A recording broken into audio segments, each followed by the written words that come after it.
আসসালামু আলাইকুম। সম্মানিত মাছ চাষী ভাই বন্ধুরা, দেশ অথবা দেশের বাইরে থেকে যে আমাদের ভিডিওটি দেখছেন সকলকে জানাচ্ছি প্রাণ ঢালা অভিনন্দন। আজকে আলোচনা করব 2024 সালের নতুন অরিজিনাল থাই জাতের পাঙ্গাস মাছ চাষ সম্পর্কে আলোচনা করব। সম্পূর্ণ ভিডিও দেখার অনুরোধ রইল।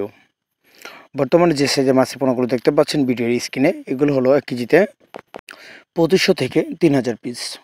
কেননা বর্তমানে এই মাছের পোনাগুলো অতি ফাস্টের যে মাছের পোনাগুলো রেজাল্ট আসে সেগুলোর মাঝে এগুলো হলো সর্বোচ্চ বড় হাইডের সাইজ। কেননা এই মাছের পোনাগুলো বর্তমানে 2500 থেকে 3000 পিস চলে আসছে। আমাদেরকে অনেক চাষি প্রশ্ন করে যে অরিজিনাল থাই জাতীয় পাঙ্গাস মাছের কালার অথবা মাছের উচ্চতা অথবা মাছের গ্রোথ কেমন হয়। মূলত এই ভিডিওতে আপনি দেখতে পারেন এই মাছের বয়স মাত্র হলো যেমন 1 মাস 5 দিন। তার ভিতরে চলে আসছে রেনু থেকে কেজিতে 20 থেকে 2000 থেকে 3000 পিস কেজিতে চলে আসছে। তো থাই জাতীয় পাঙ্গাস মাছের পোনা দেখা যাচ্ছে অনেক চাষিরা নার্সিং করে, তাদের জন্য রয়েছে আমাদের কাছে কেজিতে 4000 থেকে 5000 পিস অথবা কেজিতে 3000 থেকে 2000 পিস। আর যে সকল চাষিরা কালচার করে সে সকল চাষিরা আমাদের কাছ থেকে নিতে পারে ছোট অথবা বড় সাইজের যে কোনো মাছের পোনা থাই জাতীয় পাঙ্গাস মাছ নিতে পারে।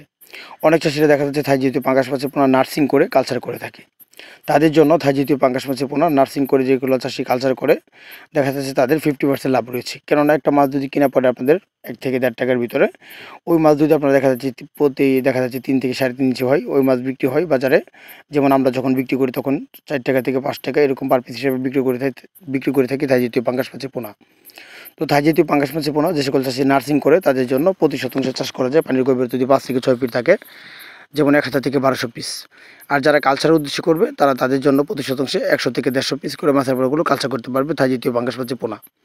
তো থাই জাতীয় পাঙ্গাস মাছের পোনা 2024 সালে নতুন সকল ধরনের মাছের রেণু পোনা সংগ্রহ করতে হলে স্ক্রিনে থাকা নাম্বারে যোগাযোগ করতে পারেন। ধন্যবাদ।